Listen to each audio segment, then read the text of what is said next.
जय श्री राधे कृष्णा मित्रों। जो भी भक्त इस कथा को श्रद्धा और विश्वास से सुनता है, भगवान पुरुषोत्तम उसके जीवन के दुखों को हर लेते हैं। ओम नमो भगवते वासुदेवाय। बहुत समय पहले की बात है। एक छोटे से गांव में माधव नाम का एक निर्धन व्यक्ति अपनी पत्नी गौरी और 2 बच्चों के साथ रहता था। घर मिट्टी का था। बरसात में छत टपकती थी। कई बार भोजन तक नसीब नहीं होता था, लेकिन उस घर में एक चीज़ कभी कम नहीं हुई। वह है भगवान विष्णु के प्रति भक्ति। हर सुबह माधव सूर्योदय से पहले उठता, नदी में स्नान करता, तुलसी माता को जल चढ़ाता और भगवान श्री हरि का नाम जपता। गोविंद बोलो, हरि गोपाल बोलो, राधा रमण हरि गोविंद बोलो।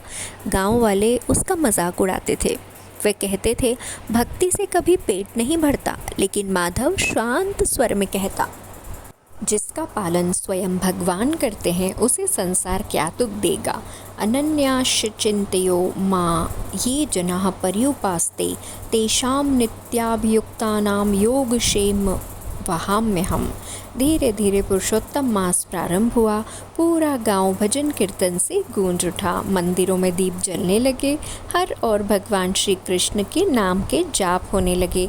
गांव में एक महान संत पधारे। उनका तेज सूर्य के समान था। लोग दूर दूर से उनके दर्शन करने आने लगे। एक दिन संत ने कथा में कहा, अधिक मास भगवान पुरुषोत्तम का प्रिय महीना है। इस महीने में किया गया छोटा सा पुण्य भी करोड़ों गुना फल देता है। माधव की आंखों में आंसू आ गए। उसने संकल्प लिया, मैं पूरे अधिक मास भगवान की कथा सुनूंगा, व्रत रखूंगा और गरीबों की सेवा करूंगा। लेकिन उसी रात घर का सारा अन्न समाप्त हो गया।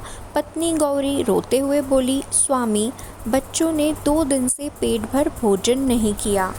माधव मुस्कुराकर बोला, भगवान अपने भक्तों की परीक्षा लेते हैं, लेकिन उन्हें कभी छोड़ते नहीं। अच्युतम केशवम कृष्ण दामोदरम राम नारायणम जानकी वल्लभम। अगली सुबह माधव जंगल की ओर लकड़ियाँ लेने गया। घना जंगल था, चारों ओर सन्नाटा फैला हुआ था। तभी उसे एक वृद्ध साधु दिखाई दिए। साधु अत्यंत कमज़ोर और भूखे थे। साधु बोले, वत्स, क्या कुछ खाने को मिलेगा? माधव के पास केवल थोड़े से सूखे चने थे। उसने बिना सोचे सब साधु को दे दिए। साधु प्रसन्न होकर बोले, तुम्हारी भक्ति सच्ची है, भगवान पुरुषोत्तम स्वयं तुम्हारी सहायता करेंगे। इतना कहकर साधु अचानक अदृश्य हो गए। माधव आश्चर्यचकित रह गया। जब वह घर पहुंचा तो उसने देखा घर का आंगन अनाज से भरा हुआ था। पत्नी गौरी की आंखों में आंसू थे। दोनों समझ गए कि यह भगवान श्री हरि की कृपा है। नारायणम नमस्कृत्यम नरम चैव नरोत्तमम। उस दिन से माधव की भक्ति और भी बढ़ गई। वह प्रतिदिन कथा सुनता और गरीबों को भोजन कराता। धीरे धीरे पूरे गांव में उसकी चर्चा होने लगी। लेकिन उसी गांव में धनराज नाम का एक धनी व्यापारी रहता था। उसे अपने धन पर बहुत घमंड था। वह कहता, दुनिया धन से चलती है, भक्ति से नहीं। जब उसने माधव का सम्मान बढ़ते देखा तो उसके मन में ईर्ष्या भर आई। एक दिन गांव में महान ऋषि अंगिरा पधारे। उनके आते ही पूरे गांव में उत्सव जैसा वातावरण बन गया। ऋषि अंगिरा ने कहा, जो भक्त पुरुषोत्तम मास में हवन दान भगवान विष्णु का स्मरण करता है, उसके जन्मों के पाप नष्ट हो जाते हैं। गांव वालों ने हाथ जोड़कर कहा, गुरुदेव, हमें बताइए यह व्रत कैसे करना है और कैसे हवन करना है। तब गुरु ने कहा, ओम नमो नारायणाय स्वाहा, इस मंत्र से हवन करो। तुलसी, घी और हवन सामग्री से भगवान पुरुषोत्तम को आहुति दो। माधव ने पूरे श्रद्धा भाव से हवन प्रारंभ किया। चारों ओर वेद मंत्रों की ध्वनि गूंजने लगी। स्वाहा स्वाहा नारायणाय स्वाहा। हवन की अग्नि धीरे धीरे तेज होने लगी। अचानक अग्नि से दिव्य प्रकाश प्रकट हुआ। सभी गांव वाले आश्चर्यचकित रह गए। ऋषि अंगिरा बोले, जहाँ सच्ची भक्ति और शुद्ध मन से हवन होता है, वहाँ स्वयं भगवान का आशीर्वाद प्रकट होता है। तभी आकाश से पुष्प वर्षा होने लगी, मंदिर की घंटियां अपने आप बजने लगी। सभी लोग एक स्वर में बोल उठे, पुरुषोत्तम भगवान की जय। लेकिन धनराज को यह सब पसंद नहीं आया। उसने राजा के सामने झूठा आरोप लगाया। माधव लोगों को धोखा देकर धन कमाता है। राजा क्रोधित हो उठा। उसने सैनिकों को आदेश दिया, माधव को तुरंत कारागार में डाल दो। गांव वाले भयभीत हो गए, लेकिन माधव शांत रहा। कारागार में भी उसने भगवान का नाम लेना नहीं छोड़ा। श्री कृष्ण गोविंद हरे मुरारी, हे नाथ नारायण वासुदेवा। उसी रात राजा को एक भयानक स्वप्न आया। स्वप्न में भगवान विष्णु प्रकट हुए। भगवान बोले, जिस भक्त को राजन तुमने बंदी बनाया है वह मेरा प्रिय भक्त है। राजा भय से कांप उठा। सुबह होते ही उसने माधव को मुक्त कर दिया। राजा स्वयं उसके चरणों में झुक गया। धनराज को भी अपनी गलती का एहसास हुआ। वह रोते हुए बोला, मुझे क्षमा कर दीजिए। माधव मुस्कुराकर बोले, भगवान के दरबार में देर हो सकती है लेकिन अंधेर नहीं। क्षमा वीरस्य भूषणम। उस दिन से धनराज भी भगवान की भक्ति में लग गया। पूरा गांव हरि नाम संकीर्तन करने लगा। कुछ दिन बाद गांव में भयंकर सूखा पड़ा। नदियां सूखने लगी। लोग परेशान हो गए। गांव वाले माधव के पास आए, हमें बचाइए। माधव मंदिर गया। उसने भगवान के सामने दीपक जलाया और प्रार्थना करने लगा, त्वमेव माता च पिता त्वमेव, त्वमेव बंधुष सखा त्वमेव। अचानक आकाश में काले बादल छा गए। तेज वर्षा होने लगी। पूरा गांव खुशी से झूम उठा। लोग बोले, यह पुरुषोत्तम भगवान की कृपा है। भक्तों, जो व्यक्ति अधिक मास में भगवान विष्णु का नाम जपता है, तुलसी पूजा करता है, कथा सुनता है, गरीबों को भोजन करवाता है और हवन करता है, उस पर प्रभु श्री हरि की कृपा सदैव बनी रहती है। यह कथा बहुत ही चमत्कारी और जीवन बदल देने वाली है। इस कथा में हमने जाना कि कैसे भगवान श्री हरि अपने भक्तों की परीक्षा लेते हैं और सच्ची भक्ति का फल अवश्य देते हैं। तो आइए हाथ जोड़कर बोलिए, राधे राधे, जय श्री कृष्णा, जय श्री हरि विष्णु। एक और कथा मैं आपको सुना रही हूँ। बहुत समय पहले की बात है। एक छोटे से गांव में एक ब्राह्मण अपनी पत्नी के साथ रहता था। दोनों अत्यंत धार्मिक थे पर बहुत गरीब थे। दिन भर पूजा पाठ करते, भगवान का नाम लेते, लेकिन भोजन के लिए उन्हें संघर्ष करना पड़ता।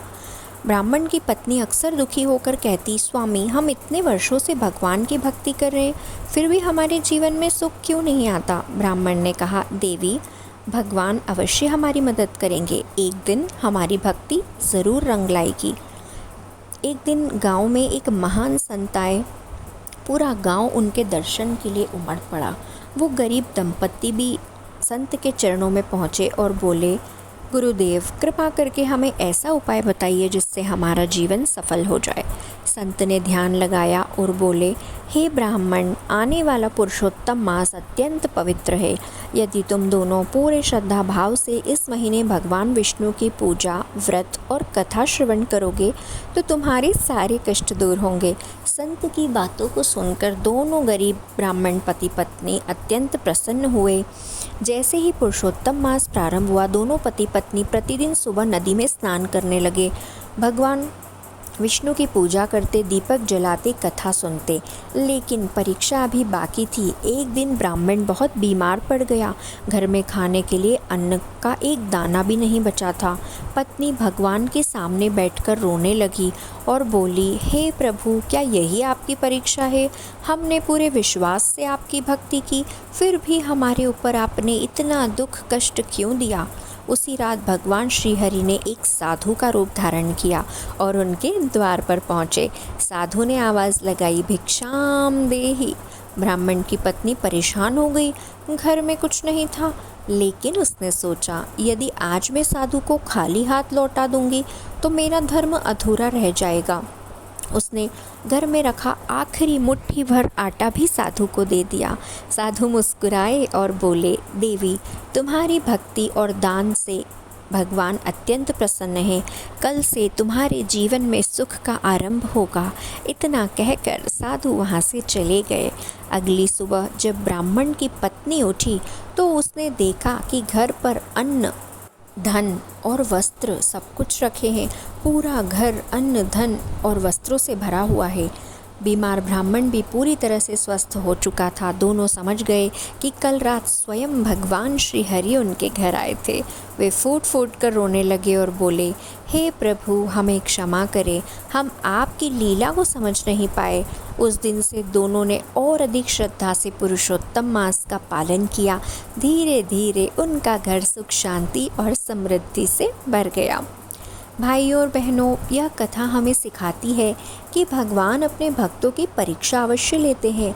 सच्ची भक्ति कभी व्यर्थ नहीं जाती। पुरुषोत्तम मास में किया गया दान, पुण्य और कथा का श्रवण 1000 गुना फल देता है। कठिन परिस्थितियों में भी भगवान पर विश्वास नहीं छोड़ना चाहिए।